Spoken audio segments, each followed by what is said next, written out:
Hari ini saya akan membawakan renungan dari firman Tuhan yang berjudul Never Give Up. Mungkin kita sudah sering kita dengarkan ini, tetapi versinya berbeda untuk pada pagi hari ini.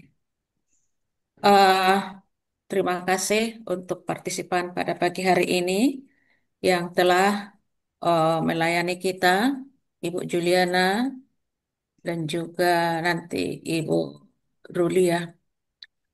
Di dalam Filipi 4 ayat 16 disebutkan, segala perkara dapat kutanggung di dalam Dia yang memberikan kekuatan kepadaku.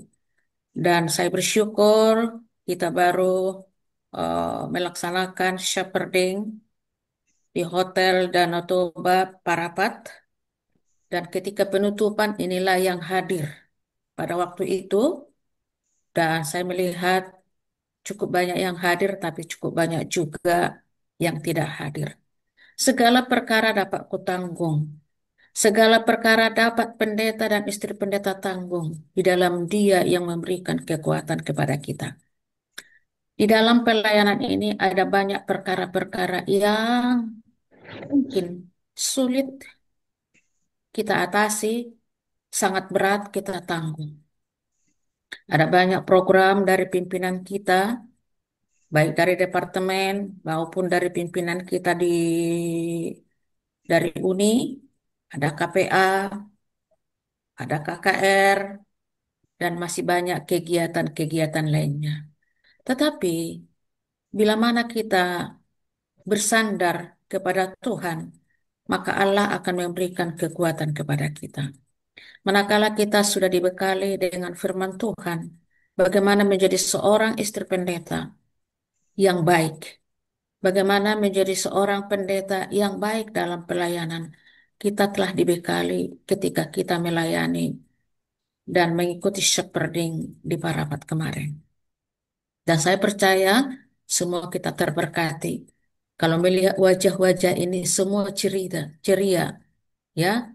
Saya bersyukur ada anaknya pendeta Olwan yang masih kecil ikut di sana pada pagi hari.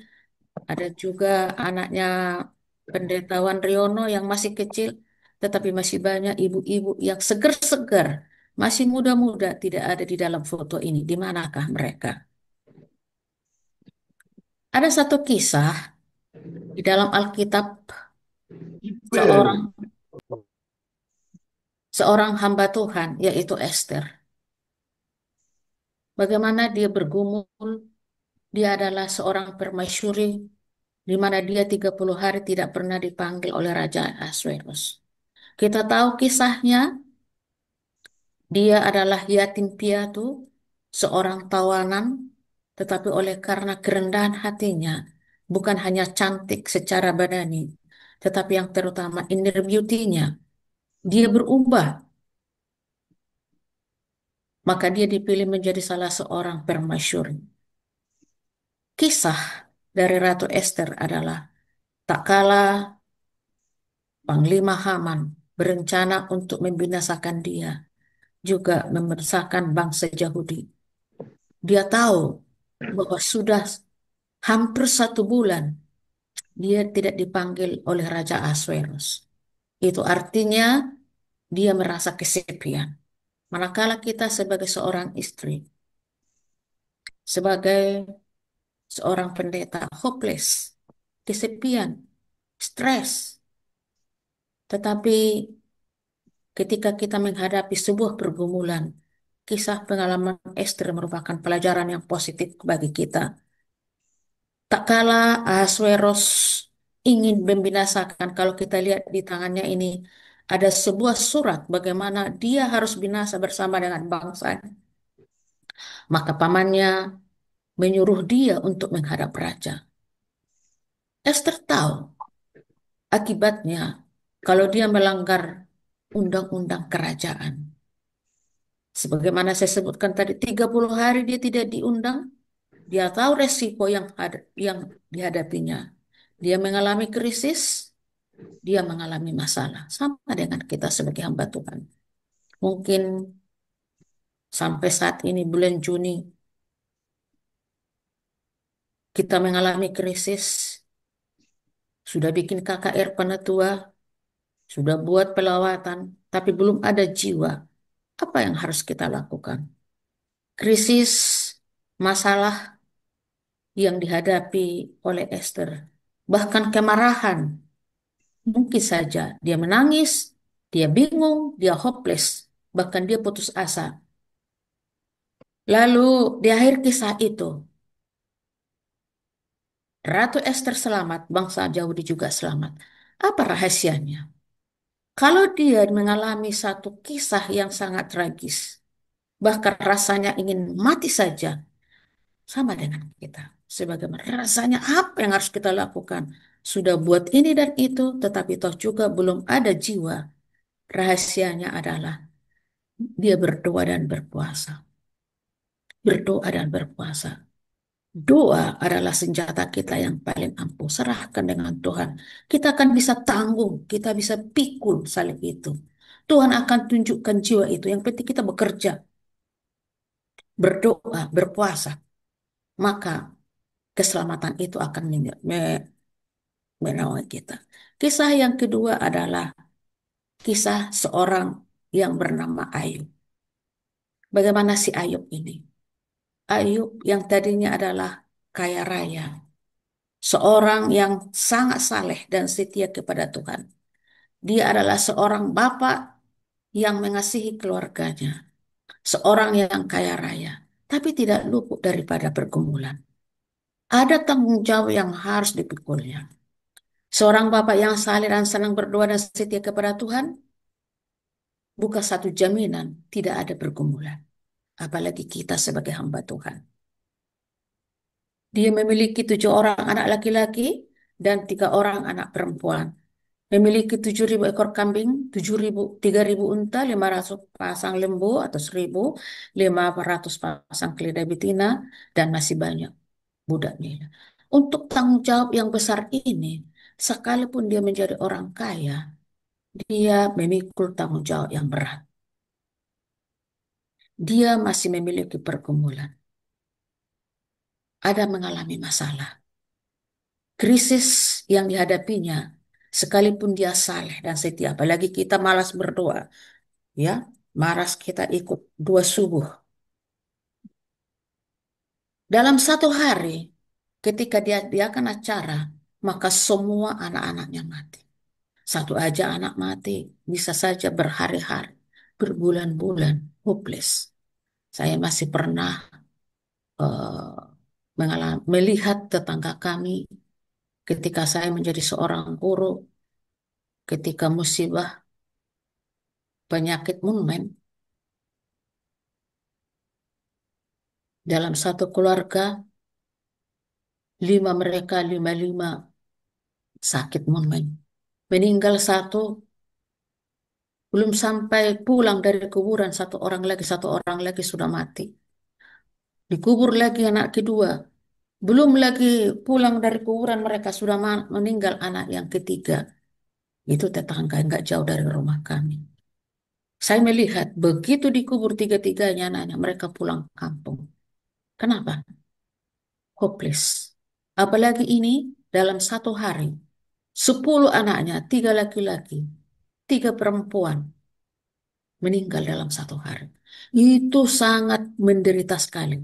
Bebannya, bukan hanya itu lagi, hartanya habis dalam satu hari. Dijarah orang, bahkan dibakar oleh api. Ayo menangis, sedih, bingung. Bahkan dia melakukan dia kepalanya.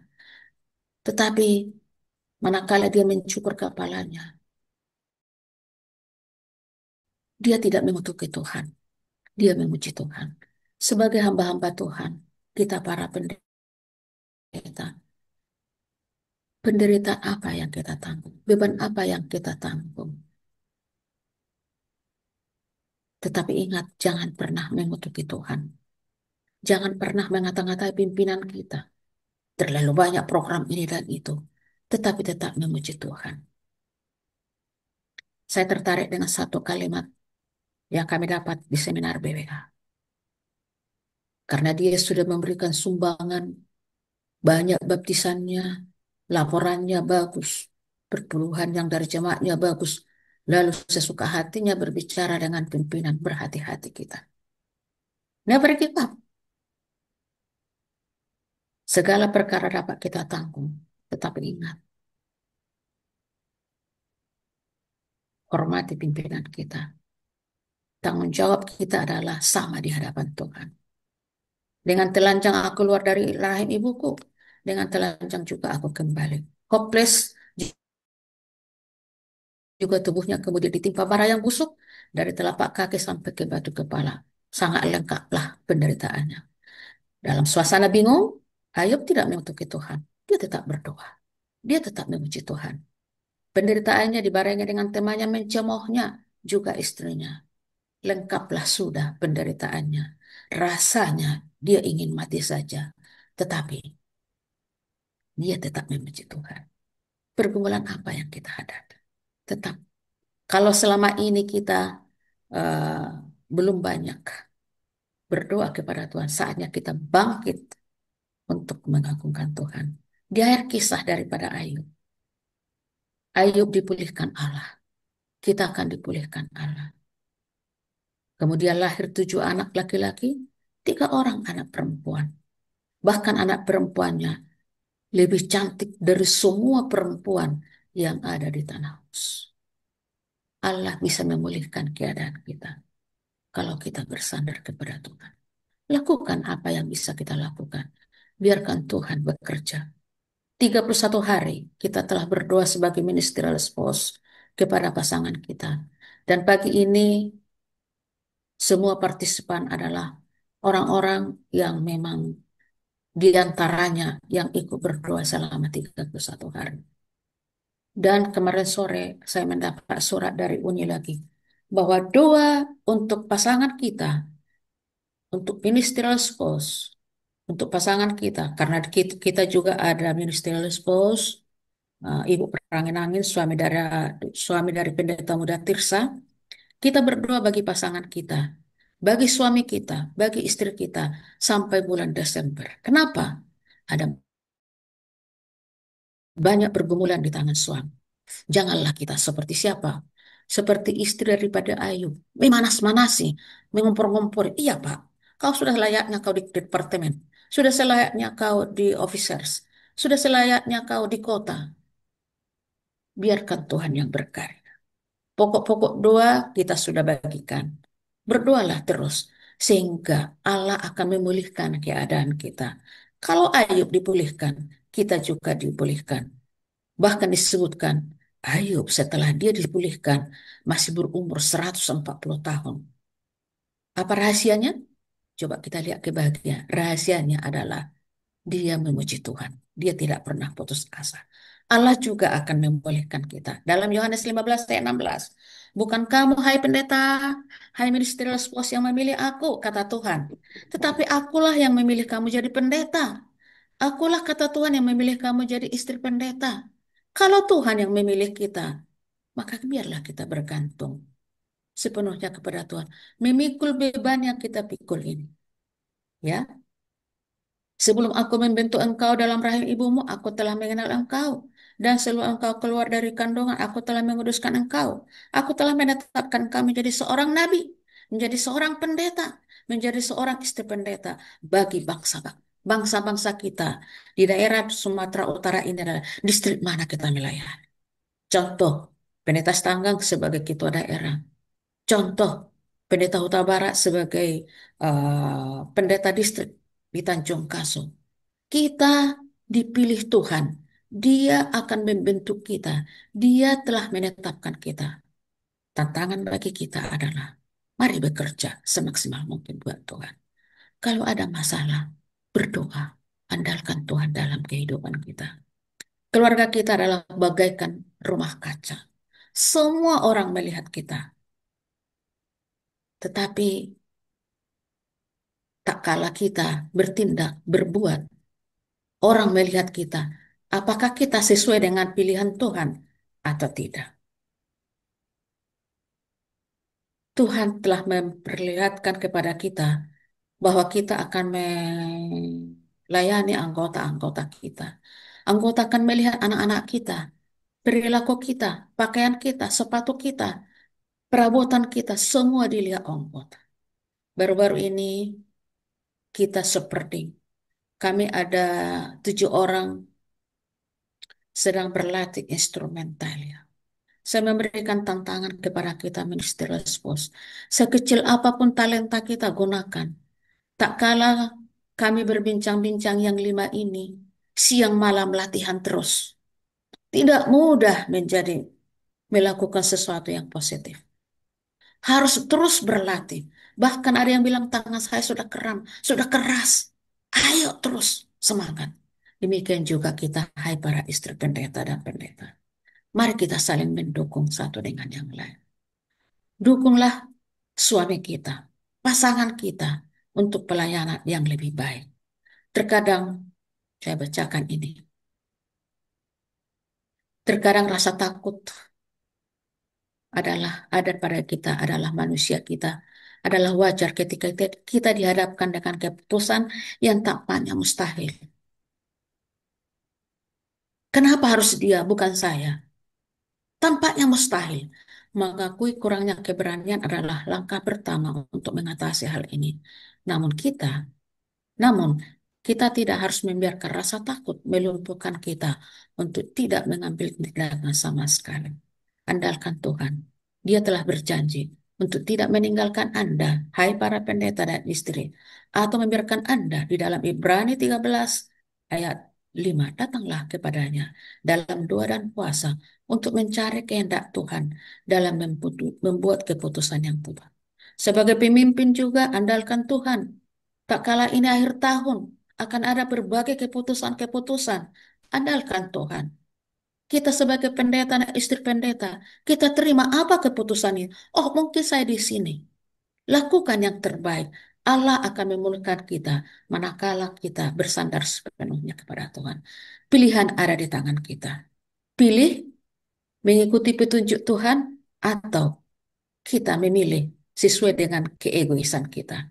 Segala perkara dapat kutanggung di dalam Dia yang memberikan kekuatan kepadaku. Filipi 4:16. Semoga Tuhan memberkati para pendeta dan istri. Sepanjang tahun ini kita tetap berdoa, tetap mendukung, lebih banyak bekerja, lebih banyak berdoa daripada berbicara. Tuhan memberkati. Shalom.